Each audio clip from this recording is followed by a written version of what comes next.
¿Qué tal? Muy buenas noches. El gobierno ha salido a exagerar el encontrar un artefacto explosivo casero esta tarde frente al Departamento Central de Policía, a punto tal que la ministra de Seguridad de la Nación, Patricia Bullrich, alardeando y creando un clima que no hay, ese era el momento que estamos viendo, quisieron detonar lo que era un mínimo, realmente, artefacto explosivo, y la ministra de Seguridad, exagerando realmente, calificó esto que reiteramos.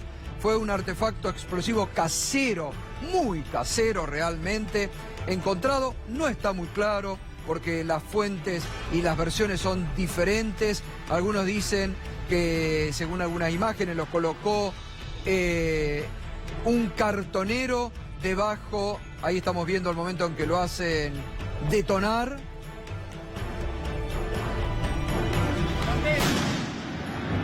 Bueno, este era el momento en que lo hacían detonar. Reiteramos, este artefacto explosivo encontrado debajo de un carro de asalto de los que están habitualmente allí en el Departamento Central de Policía. La ministra de Seguridad, digo en un tono exagerado para lo que realmente era y lo que ustedes observaron, esto dijo a través de su cuenta de Twitter. Pusieron un artefacto explosivo con 3 tanques de butano en el Departamento Central de Policía. La violencia política es un camino que la ciudadanía repudia, contrario a una Argentina con diálogo y respeto. Los responsables de atentar contra las instituciones pagarán por sus actos.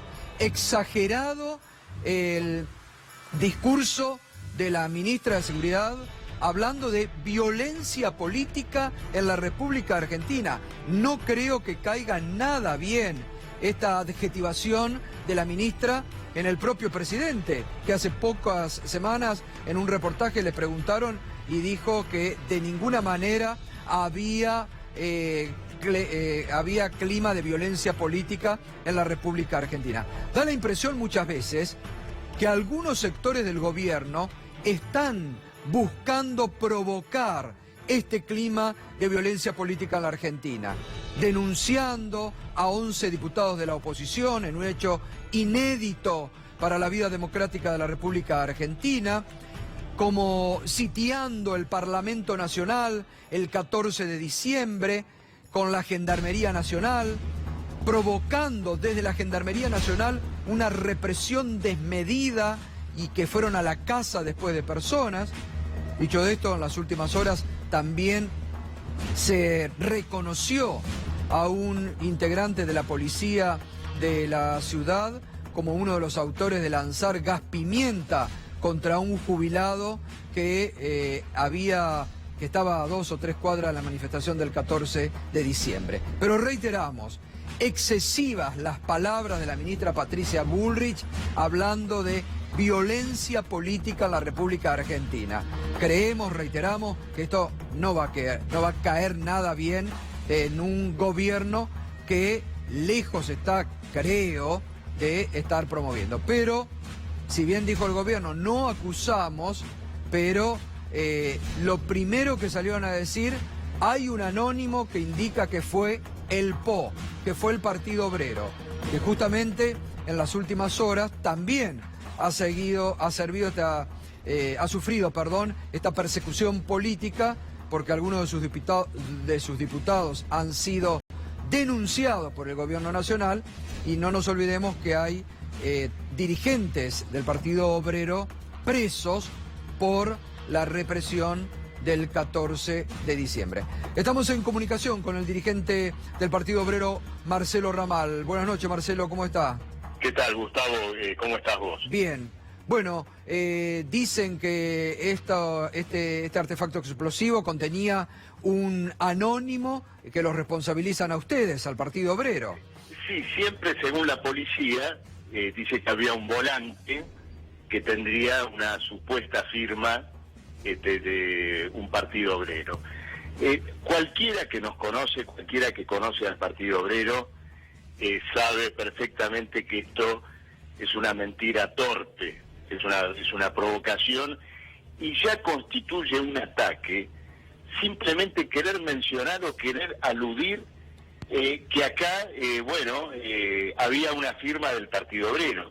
Ya el solo hecho, Gustavo, que el gobierno mencione esto con aires de objetividad, como diciendo, mira, encontramos esto, ya constituye una provocación. Y, por supuesto, ese mensaje de Patricia Bullrich, ese tuit, que es casi incriminatorio, sí, ¿no? ¿No es cierto? Nosotros, ¿no? Por supuesto que tiene este carácter. Ahora, como vos bien introdujiste en el tema, acá lo que están buscando es ensombrecer, ensuciar una lucha que es del Partido Obrero, pero que es de todos los que hoy se están movilizando contra el ajuste, por la libertad de militantes detenidos, contra estas represiones brutales que han ocurrido.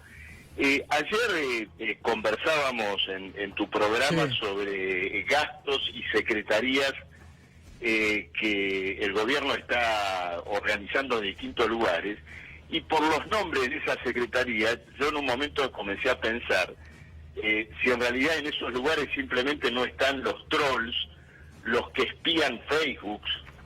Vos sabés que a uno de nuestros militantes se los acusó por encontrarlo en una foto de Facebook con otro afiliado al Partido Obrero. Claro. Es decir, que investigan las redes sociales, hacen un trabajo de figoneo sobre la militancia de los partidos políticos. Sí, tuvo que demostrar que ante la justicia que no había estado en las manifestaciones. Ahora, volviendo a este tuit de Patricia Bullrich, dice: la violencia política es un camino que la ciudadanía repudia contraer una Argentina con diálogo. Está hablando la propia ministra de violencia política en la Argentina. Por eso, ella ya asume este hecho burdo como si se tratara de una realidad, y por supuesto le da un viso de verdad a una cuestión que es completamente burda, que es completamente ridícula.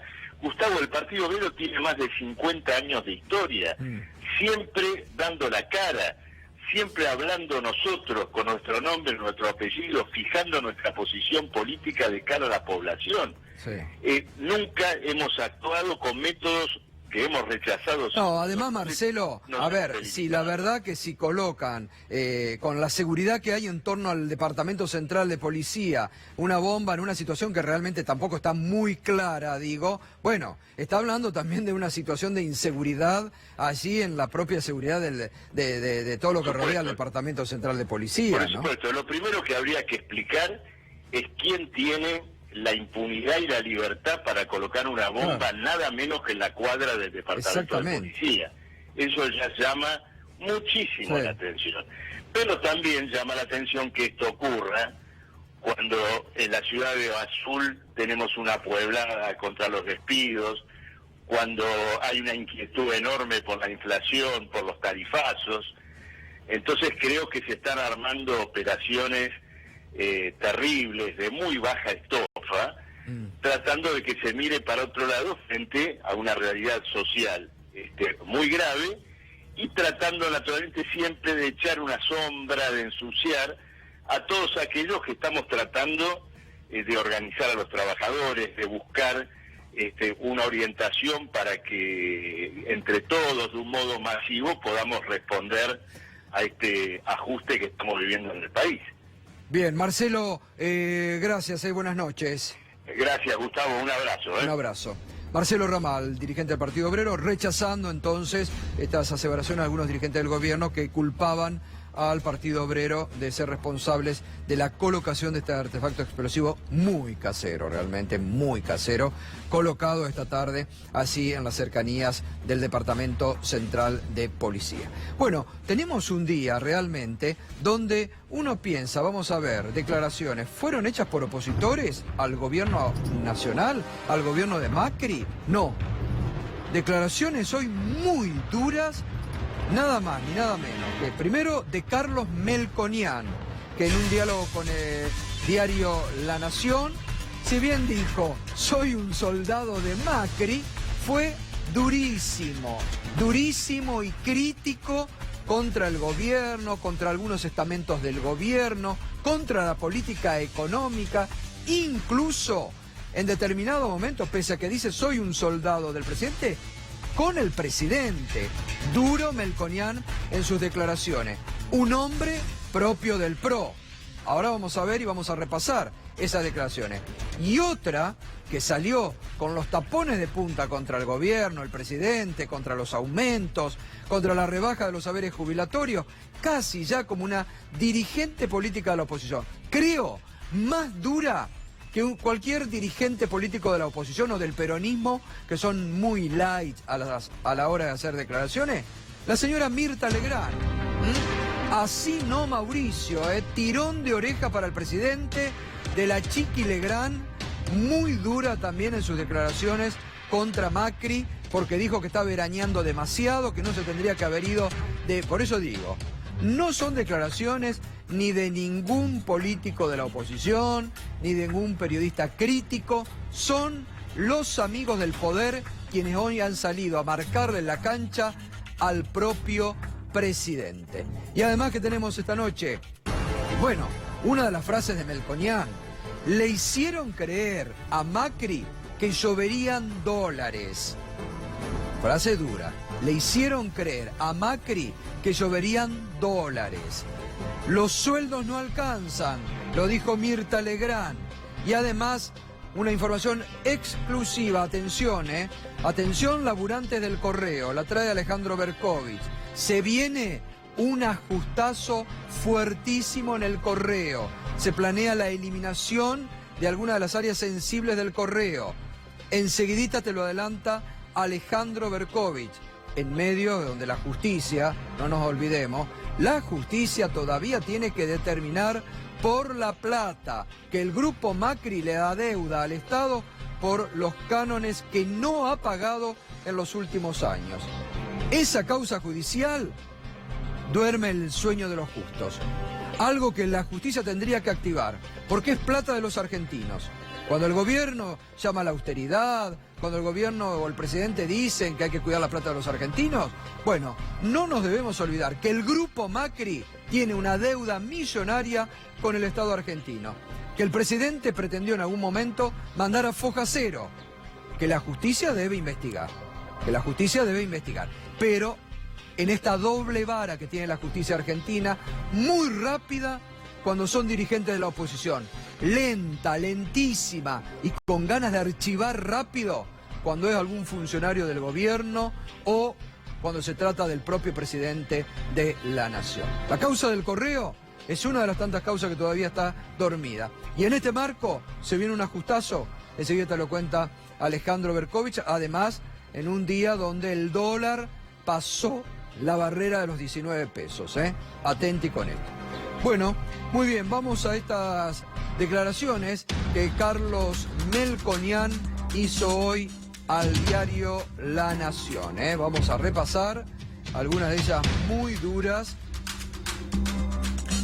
Soy un soldado incondicional del presidente desde el 2005, sin doble discurso. Comienza aclarando esto, pero después se despacha, ¿no? La sociedad argentina está harta de que le digan las cosas con anestesia. Viene preparando el terreno. Sin dar nombres, nosotros tenemos infiltrados pseudos progresistas en el gobierno, dice Carlos Melconian, ¿no? ¿Qué? Sí. Habría que ver realmente. Es una perla, es un gran hacedor de frases. Sí. Ahora empieza la parte en donde se sincera. Claro. Aquí el gran derrotado fue el Banco Central, que ha tenido un desplazamiento respecto a lo que era su política monetaria original y rigurosa. Primera crítica de Carlos Melconian. ¿Quién le hizo hacer esa mala praxis al presidente? Tendría que haberse sacado la reparación histórica porque nadie la pedía. Otra crítica. La reforma tributaria de Duhovne es tardía y modesta. Durísimo con el ministro de Economía. Además, confiesa que él siempre quiso ser ministro de Economía. Dice Melconian, otros le decían al presidente, Tu sola presencia hace un giro de 180 grados. Vas a recibir lluvia de dólares. La demanda de dinero va a volar y no tenés techo. Garrafal error de diagnóstico. Es verdad esto que dice Melconian, ¿eh? Gran parte del PRO. Ahora, yo no sé si le hicieron creer. El propio Macri decía. Sí, sí. ¿Te acordás? Sí, sí, lo decía en Davos en enero de 2016, hace exactamente 2 años. Y el que más lo decía era Marcos Peña. Hasta ahora, en las frases que mostraste, Gato, le pegó Melconian a Sturzenegger por relajar su política monetaria. A Duhovne por su reforma tributaria de ahora. A Pratgay por lo de el gradualismo y la anestesia, decirle a la gente las cosas con anestesia. Y ahora a jefatura de gabinete. O sea, no se quedó con un solo amigo Melconian en el gobierno, al parecer. Y yo quisiera saber quiénes son los pseudo progresistas, ¿no? Ah, eso nos lo debería explicar. Que están pues infiltrados en el gobierno. Sí, no, eso yo no vi ninguno. Pero... Yo tampoco, ¿no? Bueno, y a ver qué más dice. En 2017 el crédito creció a una tasa del doble de lo que crecieron los depósitos. Es decir, sale más dinero del que entra. ¿Es eso sostenible en el tiempo? No. Es apresurado salir con los créditos hipotecarios en un país que tiene 20% de inflación anual. Ahí le pega a su sucesor, a Javier González Fraga. Y también a Sturzenegger. Y también ¿no? a Sturzenegger. Sí, sí, sí. Bueno, este es un auténtico Carlos Melconian. Hay que reconocerle que lo decía en actividad también. Sí. Cuando era presidente del Banco Nación también lo decía, y por eso lo corrieron como lo corrieron. Porque lo decía puertas adentro y prácticamente también le pegaba, lo castigaba a Macri, palmera de por medio, porque sí, bueno, pero estaba enfrente. ¿Sabés qué, Berco? Hay que decir que hasta que lo echaron del gobierno, Melconian era un hombre de directo contacto con Macri. Hablaba él día de por medio con Mauricio Macri, por el presidente. Eso también hizo que se gane enemigo y que se empiecen los celos de un sector del gobierno que lo veía como un enemigo en potencia. Fíjate, ¿no? vos, están todos peleados los economistas del gobierno, ¿eh? Entre sí. Sí. Bueno, el otro día el propio Pratgay que lo salió a criticar también a Sturzenegger, ¿no? Por eso. Bueno, y como si esto fuera poco, también habló la señora Mirta Legrand, amiga del gobierno, ¿eh? Le pegó un tirón de orejas al presidente. Así no, Mauricio, le dijo. ¿Qué dijo la señora de los almuerzos? Bueno, vamos a ver. No me parece bien que el presidente esté veraneando cuando el país está muy difícil. No es momento. Los funcionarios no se tienen que ir de vacaciones. Quédense aquí. El presidente debería hablar más a la gente. Tiene el prurito de la cadena nacional. Use la cadena nacional, presidente. Debería haber dado un saludo para Navidad y otro para Año Nuevo y explicarnos cómo está el país realmente. Se olvidó del submarino San Juan, aclaro yo también, ¿no? De los 44, que no hubo ningún mensaje del presidente sobre ese tema. Aumentan las tarifas, entonces a posteriori vienen las paritarias y aumentan los sueldos. Y luego se cierra el círculo porque vuelven a aumentar las tarifas. Esto es lo que produce la inflación tremenda que estamos teniendo. Califica así Mirta Legrand. Inflación tremenda que estamos teniendo. No alejada de la realidad, ¿no? La reforma a los jubilados es muy dura, muy terrible. Si yo fuera gobierno, hubiera revertido esa medida y les quitaba algo a las petroleras y a las mineras. Ahora, fíjese usted, estas declaraciones de Mirta Legrand no se producen en cualquier momento. Se producen en un momento que, como vienen marcando las encuestas, como lo estamos marcando en este programa, las encuestas más serias allegados al gobierno, como D'Alessio, Ayrol y Berenstein, están marcando un descenso de 12 puntos, la de D'Alessio, 8 puntos, Federico Aurelio, al gobierno en el mes de diciembre, entre otros temas, por el recorte en los haberes a los jubilados que dio el gobierno en el mes de diciembre, que van a impactar a partir de marzo de este año. Bueno, ¿qué pasó hoy con el dólar, Berco?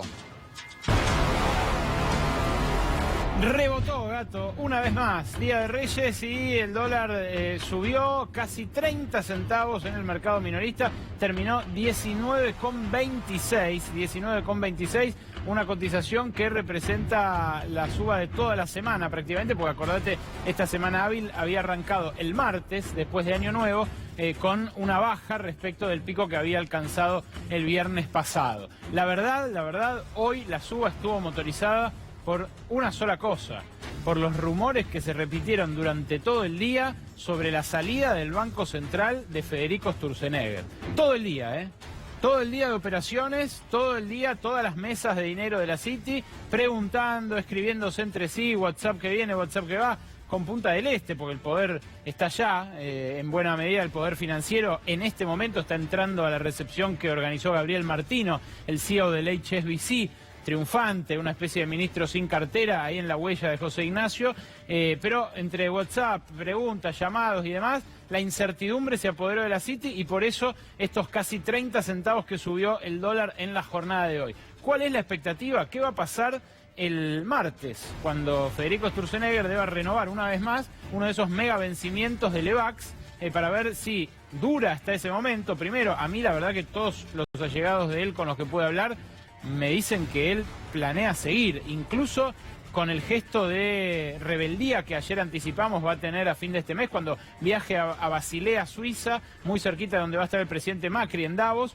y no lo va a esperar, no se va a cruzar con él, pero todas las fuentes, todos los voceros dicen Sturzenegger se queda. Aún así, la incertidumbre se apoderó del mercado y subió estos casi 30 centavos más, el dólar hasta 19.26. El central siguió sin intervenir, sin intervenir, no hubo intervención, dejó jugar al mercado, y fíjate vos cómo no llega al récord del Día de los Inocentes, la famosa devaluación del Día de los Inocentes, después de esa conferencia de prensa por la mañana donde lo sentaron a Sturzenegger en la Casa Rosada, pero en este franco ascenso, salvo ese pico, lo que bajó después del pico del Día de los Inocentes lo recuperó a lo largo de estas últimas dos jornadas, donde volvió a subir. Cerró entonces en 19.26, fíjense las puntas, 19.26 allí, 17,65 allá, en el lapso de menos de un mes. Estamos hablando de 2 pesos de incremento práctico, 1,60 peso de incremento,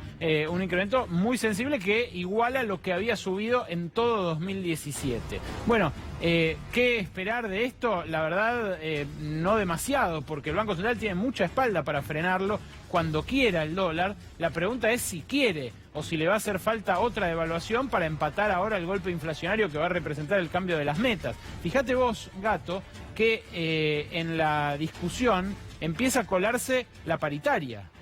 La paritaria ahora le toca a Jorge Triaca frenar los sueldos para que eso sea el ancla, ahora que el gobierno admitió que el dólar va a subir más de lo que estaba previsto. Pero si no logran anclar los sueldos, no logran anclar la paritaria, el dólar sí puede llegar a subir un poco más durante este 2018 y sí, estacionarse para fin de año. Hoy en algunas capitales de provincia ya estaba cercano a los 20 pesos. Sí, claro, es que siempre vale unos centavos más en el Blue o en las casas de cambio de las provincias, y bueno, los 20 pesos están muy cerca. Ahora la pregunta es si a fin de este año, a fin de 2018, el dólar va a valer 20,50 o 21, como especulaba la mayoría de los analistas, o si va a llegar a los 23, claro, en caso de que la inflación suba un poco más. El problema es que eso luego se retroalimenta y vuelve a subir. Fíjate un dato último sobre el dólar. Ayer, casi en un acto de desesperado de agarrar todo lo que pueda de angurria financiera, el ministro de Finanzas, Luis Caputo, salió a vender bonos por 9.000 millones de dólares. Todo este año van a colocar 30.000 millones de dólares. Vamos a 5 de enero y en 5 días ya colocaron un tercio de eso. ¿Por qué es eso? Porque tienen miedo que el viento se vuelva de frente en lo que queda de este año, que Estados Unidos suba la tasa de interés, que el mundo se ponga de frente, digamos, empiece a jugarle en contra de la Argentina. Ahora, fíjate vos, con 9.000 millones de dólares que ayer no entraron en efectivo, pero se comprometieron a entrar, aún así hoy sube el dólar 30 centavos. Sí, sí, bueno, hay evidentemente las internas del gobierno y cierta desconfianza marcada también por los propios mercados en lo que pasa en la interna del gobierno están afectando. A ver, ¿qué pasa con el correo? Que es lo que se viene ajustazo en el correo. Es así, Gato, la información exclusiva que les traemos lamentablemente es que el correo, de manera subrepticia y sin hacerlo público, con un nuevo presidente que acaba de reemplazar a principios de diciembre a Jorge Irigoyen, Luis Freixas es el nuevo presidente, un completo desconocido para el gran público y para la política, pero un hombre que viene de Autopistas del Sol.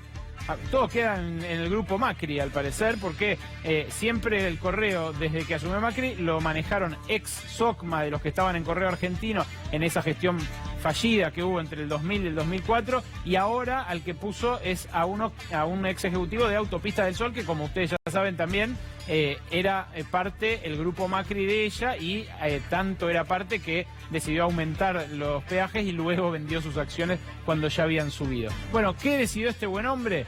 El 22 de diciembre presentó el procedimiento preventivo de crisis ante el Ministerio de Trabajo. Estos son los tres grandes jugadores, lo que ustedes vieron recién. Andrés Ibarra, ministro de Modernización, Mauricio Macri y también Mario Quintana. Mario Quintana, ¿por qué es el tercer jugador importante? Bueno, de Ibarra, que es un ex-SOCMA, depende el correo. Ibarra estuvo en el correo en la época de la privatización, esa privatización que dejó debiendo 300 millones de dólares. Pero este hombre, Quintana, Mario Quintana, le acaba de dar el permiso, y es el que siempre gestiona a favor de OCA, de la gran competencia privada del correo argentino. Y el plan Quintana contempla, una vez echados los trabajadores que creen ellos que hay que echar del correo para que funcione, una especie de fusión para rescatar a OCA y que las dos se dediquen a llevar paquetes de Mercado Libre, a llevar paquetes y logística, digamos, para reciclar algo que en todo el mundo está en crisis, que es la entrega de cartas y de facturas, que ya ni siquiera las empresas están entregando facturas a los domicilios. Estos son los tres actores en pugna. El procedimiento preventivo de crisis se lo mostramos recién, ahí está el facsímil, por si alguien lo duda, ahí está la fecha de recepción del expediente, 21 de diciembre, ahí está la fecha de la firma y la firma del apoderado, Ricardo Pacífico, apoderado del correo oficial de la República Argentina, que presenta, como dice ahí, el procedimiento preventivo de crisis para ser ingresada en la mesa de entradas del Ministerio de Trabajo. ¿Qué quiere decir un procedimiento preventivo de crisis? Cuando una empresa demuestra que por razones ajenas a su propio movimiento el negocio está en crisis, el gobierno, con el aval de los sindicatos, puede habilitarla a no respetar las paritarias ni los convenios colectivos de trabajo y a cerrar áreas enteras y cambiar las condiciones de trabajo de los empleados. Esto es lo que pide el correo. Esto es lo que pide el correo. Le pide al Ministerio de Trabajo que corra vista a los gremios postales, y que los gremios postales avalen con una pistola en la cabeza, porque los gremios postales están sufriendo la amenaza de 4.000 despidos en el correo desde hace 2 años. En el correo trabajan 15.000 personas, 17.000 personas más o menos. Bueno, esos gremios son los que aceptarían este procedimiento preventivo de crisis para flexibilizar completamente el correo y que despidan a menos gente. ¿Qué es lo que pide Freixas, el hombre nuevo que puso Macri en el correo? Lo dice el propio texto al que accedimos. Primero muestra esto. Mirá, primero muestra esto. Dice que la empresa ha experimentado déficit crónico desde 2009 y que eso se agravó a partir de 2012. Pero, ¿querés ver cuándo se agravó el déficit fuerte del correo? Es cierto, mira, hasta acá venía ganando plata. Venía en 2%, 1% del resultado. Estamos hablando de rentabilidad sobre ingresos. Venía ganando plata. Cuando perdió plata fue en la época de Macri. Entre 2000 y 2004 el Estado perdió plata porque no pagó un solo canon. Dejó debiendo 296 millones de dólares. Luego, entre 2004 y 2009, la gestión estatal ganó plata. No pidió subsidios al Estado. En 2009 empieza a perder plata y empieza a pedir subsidios. Marginalmente. 1, 2, 3, 4%. En 2014 y 2015, perdón, sí, en 2014 y 2015 empieza a perder ya un 15% de los ingresos.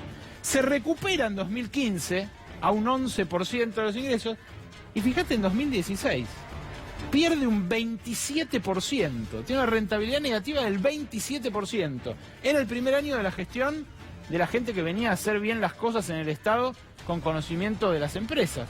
repito, venía perdiendo 11, 15, 19% en el peor de los casos y pasó a perder el 27% en 2016, año de real debacle de Correo Argentino. Y en la última, que les quiero mostrar el procedimiento preventivo de crisis, se ve lo que quiere hacer la nueva gestión del Correo con sus trabajadores y en definitiva con el Correo, con todas las sucursales que cubren todo el país. No es esta, esta es la carátula del procedimiento. En la que viene, que les vamos a mostrar, van a ver las cosas que piden. Lo que piden es, primero, no respetar la paritaria, no hacer efectivo el pago de la última cuota de la paritaria, o sea, no pagar el aumento de sueldo que ya habían comprometido pagar. No aplicar la contribución que tienen firmado por paritaria con el gremio por parte del Correo. Una contribución que, dicho sea de paso, la había firmado un actual funcionario en el gobierno anterior, pero que había sobrevivido de la gestión Macri. Se llama Gonzalo Díaz, el funcionario. Y acá, fíjense, dice, es necesario acordar la reestructuración de las áreas de distribución, clasificación, telegrafía, giros, sucursales y resto del plantel operativo, o sea, todo. Claro, todo. Todo. ¿No? Todo. Hubieran puesto directamente todo. Sí, sí. ¿Eh? En sus niveles de ocupación. En realidad queremos cerrar el Correo, Bueno, falta decir. Bueno, es que no lo van a decir abiertamente, Pero digamos, todo va a que quieren cerrar o vaciar el Correo, está clarísimo, ¿no? Y acá lo dice más o menos textualmente, Gato. Al mismo tiempo, abajo de todo, en la última línea. Al mismo tiempo, todas las actividades que se desarrollen y no generen valor agregado, cesarán. Acá lo tenés el final. Cesarán. Todas las actividades que se desarrollen y no generen valor agregado, cesarán. Más claro que por escrito, hay que escribir una carta. Bueno, gracias, Berco. El gobierno que va directo a ajustar otra área del Correo, el Correo en este caso, ¿no? Reitero, sería muy bueno que el Grupo Macri le pague al Estado argentino lo que le adeuda en cánones, ¿no? La plata de hoy, esos 290 ¿Cuánto es? 1.800 millones de pesos al tipo de cambio. Y dicho sea de paso, en el concurso, que se convirtió en un juicio de más de una década, la fiscal Gabriela Boquín rechazó la condonación de esa deuda que propuso el Grupo Macri desde el digamos el gobierno, ya desde el Estado con los integrantes del Grupo Macri, un escándalo del cual hemos dado cuenta abundantemente. Sí, y que entre otros mereció la renuncia del procurador Carlos Balbín, porque se oponía justamente a lo que el gobierno quería hacer, que era condonar esta deuda. Bueno, Oscar Isasi, secretario general de ATE de la provincia de Buenos Aires, digo, siguen ajustando sobre el Estado, porque el Correo es un emblema también de algo cercano al Estado, ¿no? No, sin ninguna duda, digamos, el aval electoral que le significó en octubre al gobierno nacional y a gran parte de los gobiernos provinciales lo están utilizando para hacer reformas estructurales en la Argentina que tienen que ver con medidas de fondo para garantizar la ganancia de los poderosos en las próximas décadas y ajustar en lo que hace a los trabajadores del Estado y a las áreas sociales del Estado que tienen que ver con los que menos tienen. En lo que hace a los trabajadores del Estado hay dos elementos centrales que son claros. Uno es imponer la paritaria a la baja. Vos fijate cómo quisieron mostrar la paritaria de Córdoba con un 11% como paritaria testigo para poder imponer esa discusión en las jurisdicciones municipales, provinciales y nacionales. Y la otra, que también es reducir masa salarial, es el proceso de despido que estamos viviendo a lo largo y ancho del país. Más de 3.200 despidos que no solo perjudican a los trabajadores y su familia por razones obvias, sino que lesionan la prestación del Estado. Yo en esto quiero ser muy claro, porque intentan aislarnos a los trabajadores del Estado del conjunto de la sociedad. Es más, quieren convencer a la sociedad que nosotros no servimos para nada, que es más que hay becas, que somos ñoquis y demás. 4 ejemplos muestran todo lo contrario y no merecen ninguna discusión. En el Estado municipal se han echado miles de compañeros a esta altura a lo largo y ancho del país. Quilmes, Hospital de Sonano, corazón del Gran Buenos Aires, la pobreza que hay ahí no la voy a descubrir yo ahora. Sin embargo, entre los 500 trabajadores y trabajadoras han echado trabajadores sociales y pediatras de guardia. Si eso no lesiona la prestación, habría que ver qué es lo que lesiona. Provincia de Buenos Aires. Provincia de Buenos Aires. La web, Unidad Ejecutora Provincial. La gobernadora Vidal se jacta por los medios diciendo que va a invertir lo que recuperó del fondo del conurbano bonaerense, entre otras cosas, construyendo y reparando escuelas. La unidad ejecutora provincial tiene mano de obra calificada para poder construir y reparar escuelas. Es como los hospitales, no puede ser cualquier arquitecto, tiene que estar orientado a poder desarrollar esa tarea. Sin embargo, 200 trabajadores, mano de obra especializada, que se puede utilizar para invertir parte del fondo del conurbano para mejorar las escuelas, son despedidos. Estado Nacional, SENASA, control de calidad de alimentos, 170 trabajadores despedidos. No solo genera angustia a las familias por razones obvias, sino que además lesiona una prestación tan importante. Fábricas militares, FANASUL. FANASUL está en azul, obviamente, en el centro de la provincia. Allí hay uno de los cerros más importantes de extracción de piedra para una serie de tareas. FANASUL es experta en explosivos, desarrolla el tema de explosivos. Sin embargo, es cerrada la fábrica. ¿No llama la atención? ¿No habrá un negocio detrás en relación al cierre de esa empresa? Ahí también se lesiona el aspecto productivo del centro de la provincia de Buenos Aires. ¿Qué busca el gobierno, Santoro, creando, digamos, despidos, lo que se viene dando, la rebaja a los jubilados en diciembre, digo, no pareciera ser el mejor momento del gobierno? A ver, primero me parece importante revalorizar el rol del empleo público, digo, en ese sentido, yo hoy creo que la gran mayoría de los que estamos en Cambiemos valoramos mucho el aporte que realizan las plantas de empleados públicos. También hay que decirlo que todo sueldo que se paga desde el Estado sale del sueldo de algún trabajador. Entonces hay una ecuación compleja que hay que buscar permanentemente un equilibrio, ya que si el Estado le va a estar metiendo la mano en el bolsillo a algún trabajador con sus impuestos, que implica indefectiblemente menos calidad de vida para cada asalariado en el sector privado, que aquello que recibe del Estado sea óptimo, sea de gran calidad y demás. Y en este sentido, hace muchos años en Argentina no venimos teniendo una política de calidad en el empleo público. Lamentablemente, y los despidos recientes lo ponen, digamos, de manifiesto, personas que cobraban sin asistir en el Congreso o que tenían enormes índices de ausentismo.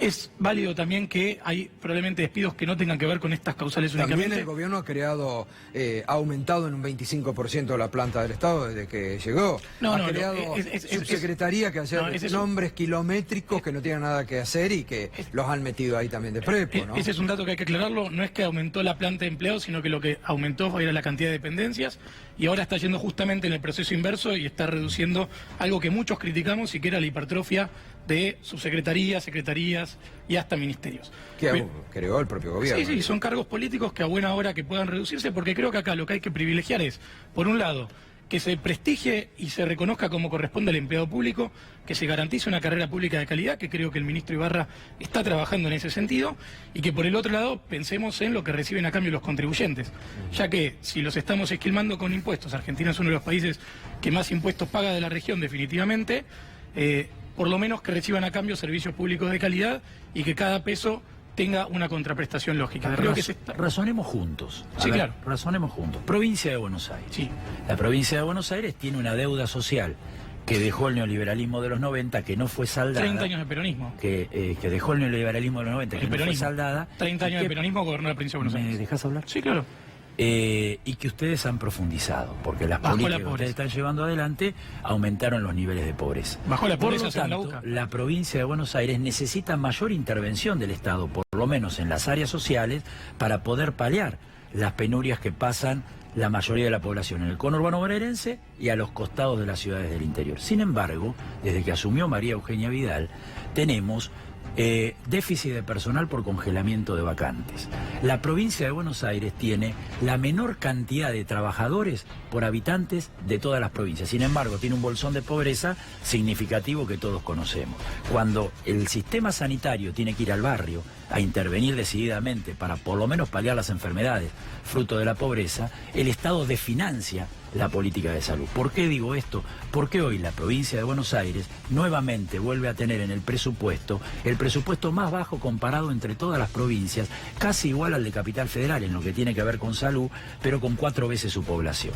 Entonces, ustedes achican el Estado en una situación social donde el Estado tiene que crecer en materia de áreas sociales. Y cuidado, capaz que alguno piensa, de ustedes, que se reemplaza un enfermero, un médico, un trabajador social por un robot. Lamentablemente eso no es así. El 80% del recurso humano en salud no es reemplazable por tecnología. Y ahí, o nombrás enfermeros o no está atendida la población. O nombrás médicos o no están atendida la población. Que es importante que... Entonces, para terminar, quiero decir que no existe la formación, no existe la capacitación, no existe la actualización en la carrera administrativa de la provincia de Buenos Aires. Y el gobierno provincial, en sus 2 años, no dio un solo gesto para ponerse a debatir cómo se jerarquiza la tarea del trabajador del Estado. Y por último, sí aumentó la planta de personal. Y sí aumentó en un 25%. Y además aumentó con mayores salarios. Porque los CEOs que vienen a trabajar en el sector estatal no hacen las mismas cosas que hacen los trabajadores del Estado por el mismo salario, sino que lo hacen por mayor salario. Por eso crearon el contrato autónomo. El contrato autónomo que está en la provincia de Buenos Aires sirve, por un lado, para generar precarización laboral para el trabajador común y por otro lado para no ponerle límite a los salarios de los CEOs que vienen a la provincia de Buenos Aires a hacer evaluaciones en torno a cómo transforman el Estado. Por eso, en la provincia de Buenos Aires, y me animo a decir, en el país, el ajuste que se está realizando en materia de trabajadores del Estado y de las áreas sociales perjudica seriamente a las mayorías populares. Y eso es un dato de la realidad que es irrefutable. Los datos de la realidad son que ha bajado la pobreza, los datos de la realidad son que ha crecido la actividad económica en el último año. Con respecto a esto que vos mencionabas, me parece que FANASUL funciona. Yo te escuché, y de hecho FANASUL, si vos tenés una empresa que puede llevarse la producción a otro lugar con mayor eficiencia y que los contribuyentes no tengan que sostenerlo, está haciendo algo bien.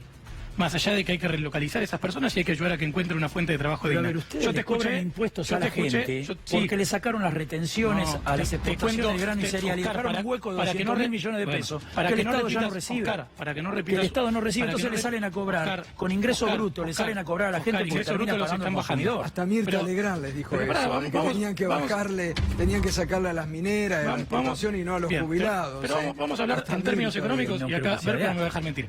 Cuando vos le bajás a ciertas actividades que están sobre, digamos, con impuestos de más, le bajás la cantidad de impuestos, crece la actividad económica y la recuperás por otro lado. En el caso del agro, eso fue lo que pasó.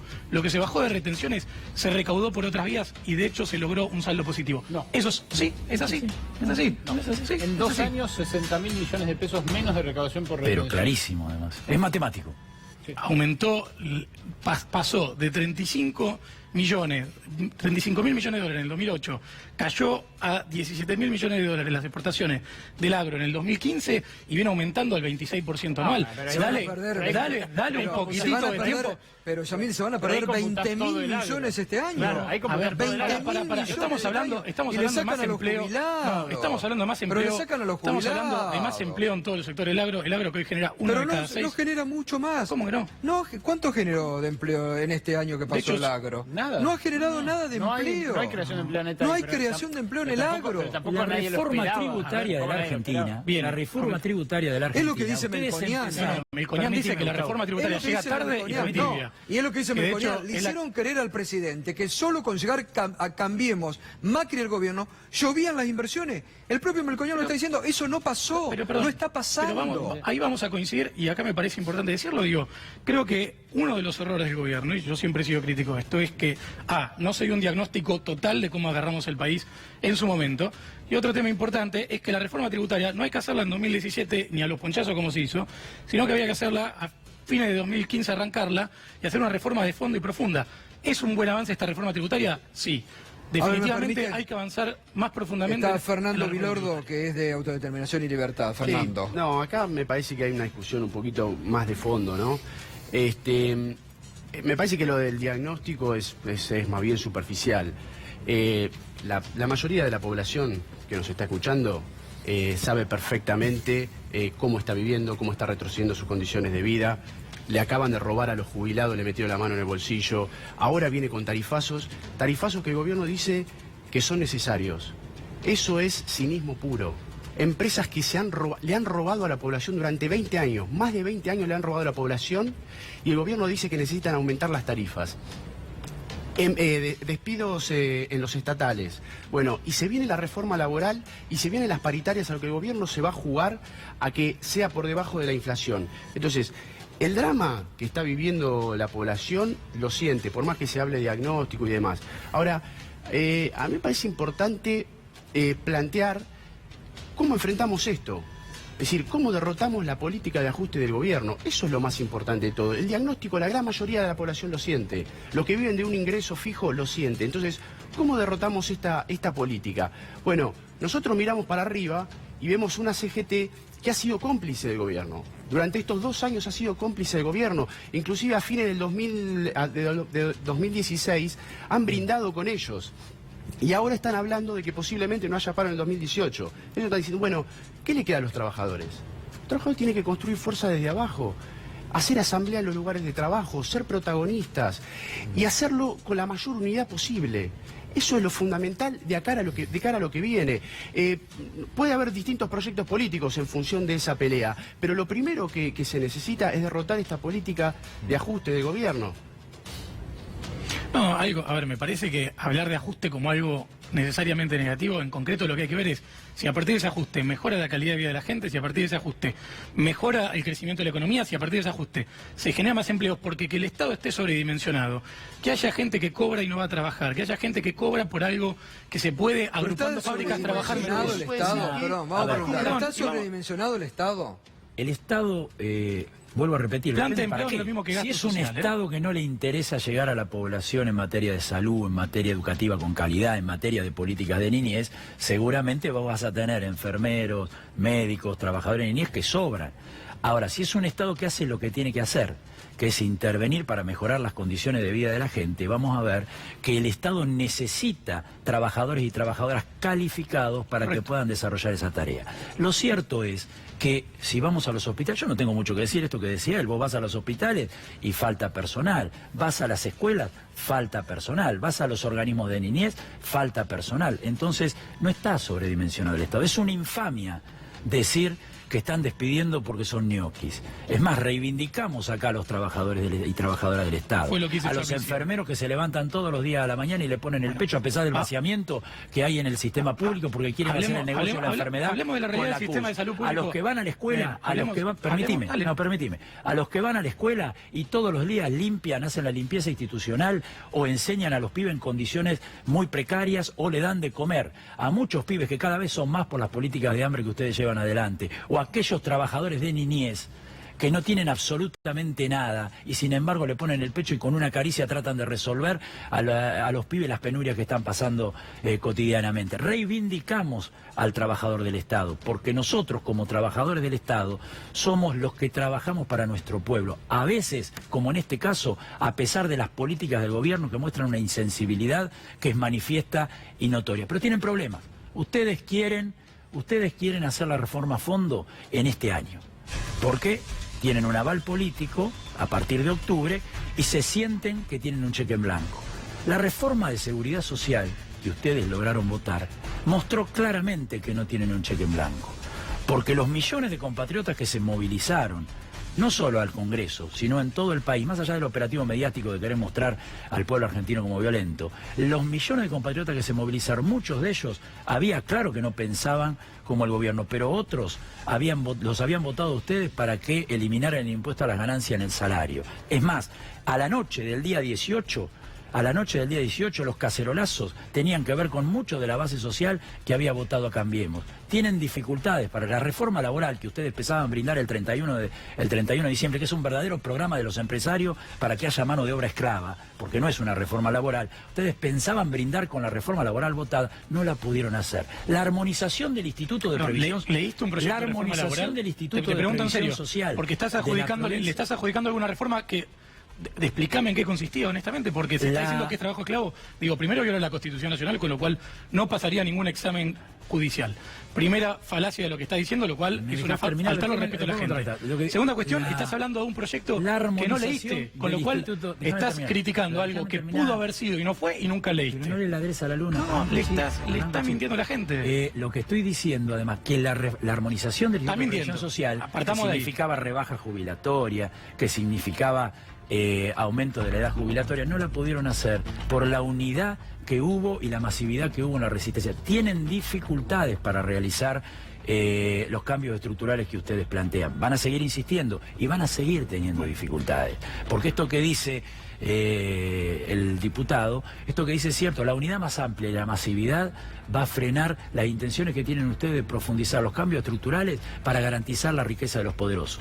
Porque ustedes empezaron con una reforma tributaria, enunciando una reforma tributaria que iba a ser progresiva, que iba a gravar el impuesto inmobiliario, rural y urbano, que iba a disminuir los ingresos brutos, y terminaron cediendo a todos los lobbies. No y terminaron cediendo a todos los lobbies. A ver, Oscar, bueno, te acabo de escuchar 10 minutos, te pido la palabra. Permíteme. Entonces, ustedes están gobernando para concentrar más riqueza en los poderosos. Bajo la y pobreza. Subestiman al pueblo argentino. Bajo la pobreza. Subestiman al pueblo argentino. Se están generando reformas sustanciales en materia educativa para empezar a, por primera vez, en el último periodo de la Argentina, empezar a hablar de calidad educativa, que es lo que garantiza... docente frente a alumno, miles de docentes frente a alumno, ¿sabés cuánto cobra? Le pongo un número a Mirta Legrand. ¿Sabés cuánto cobra un docente frente a alumno en la provincia de Buenos Aires? Una provincia clave para el desarrollo de nuestra patria.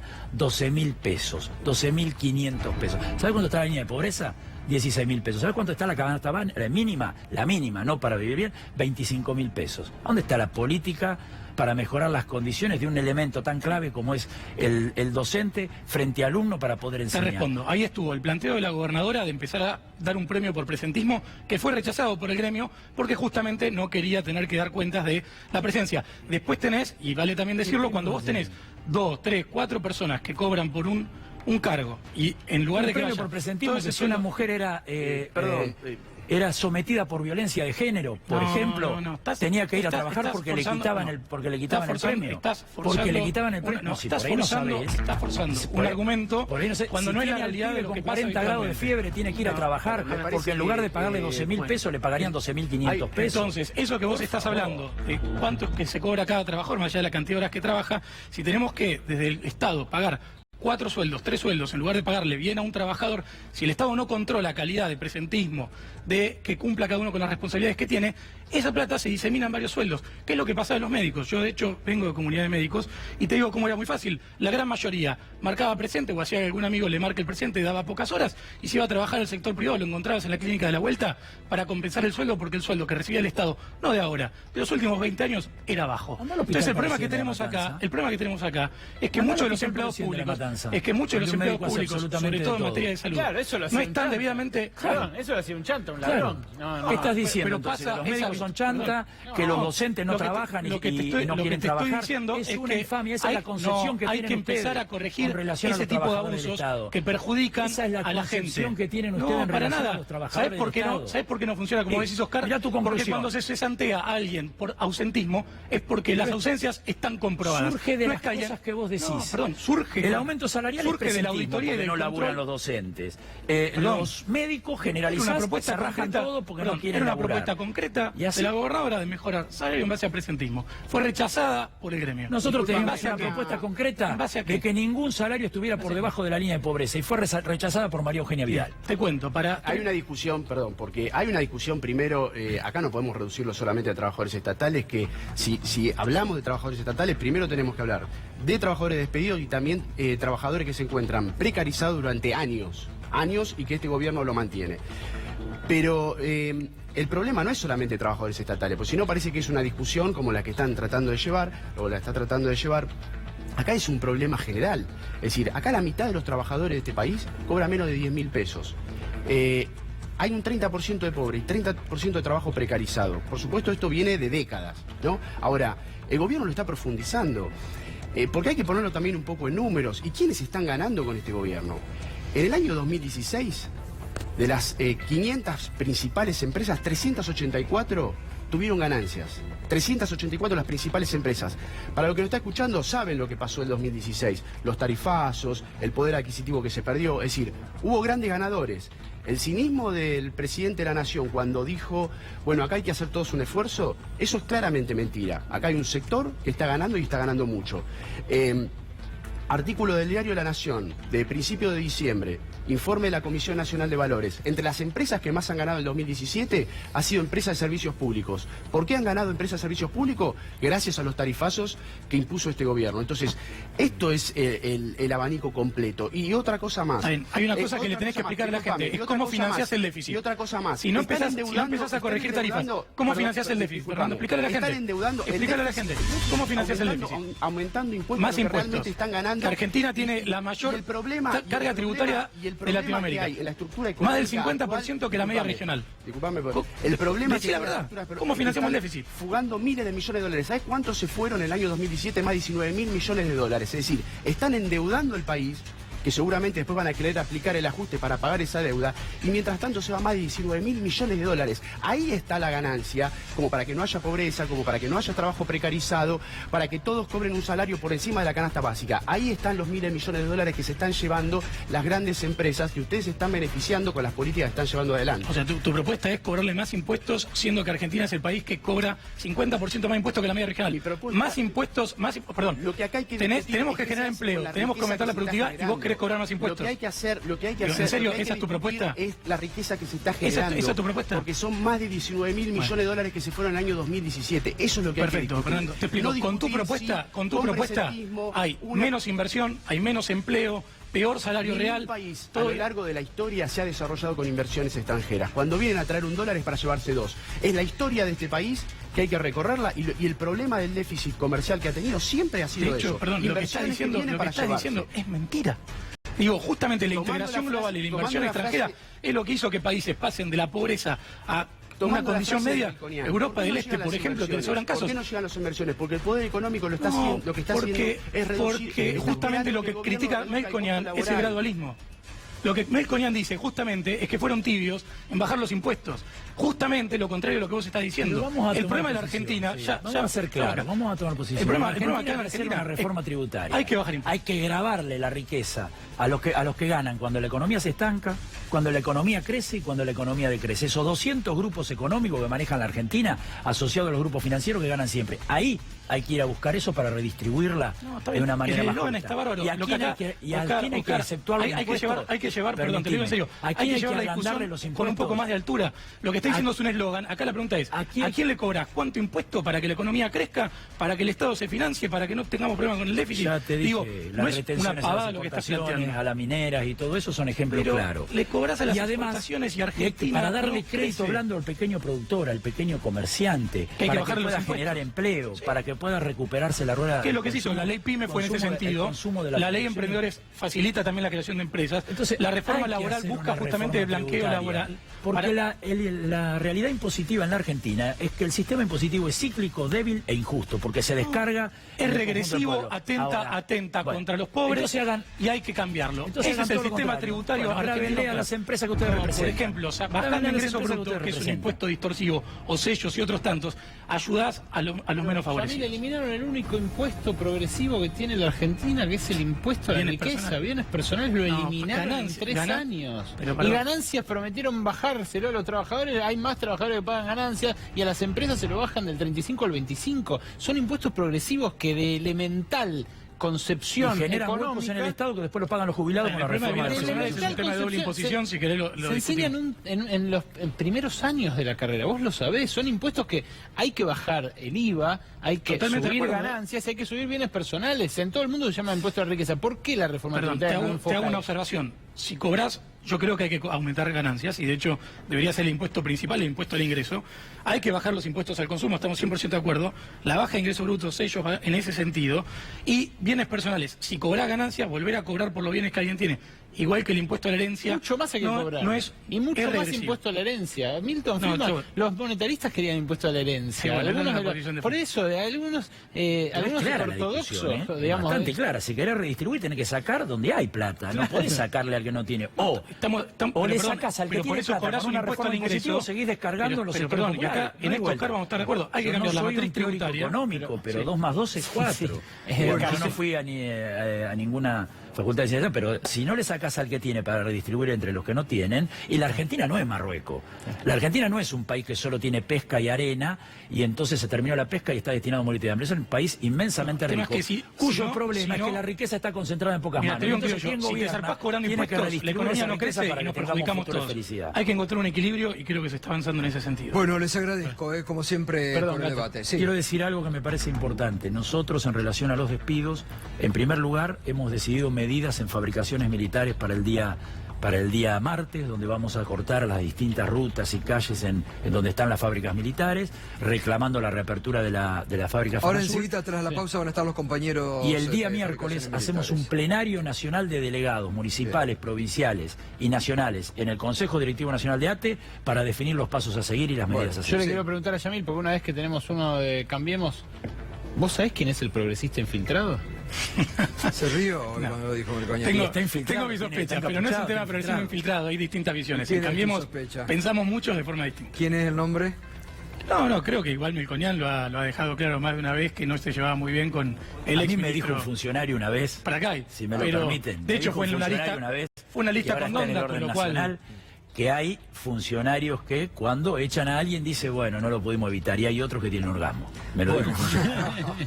Bueno, pausa y enseguida vamos a estar con los obreros de la fábrica de Azul, que anoche realmente fue multitudinario. Mire lo que ha sido, mire lo que fue anoche Azul, movilizado contra los despidos, ¿no? Y después vamos a ver unas imágenes anteriores de las cuadras y cuadras con la marcha de los trabajadores de Azul y también los rostros, ¿no? Los rostros, mire esa imagen de los trabajadores por las calles de la ciudad de Azul. Multitudinaria realmente, enseguidita, en vivo, los despedidos de la fábrica militar de Azul.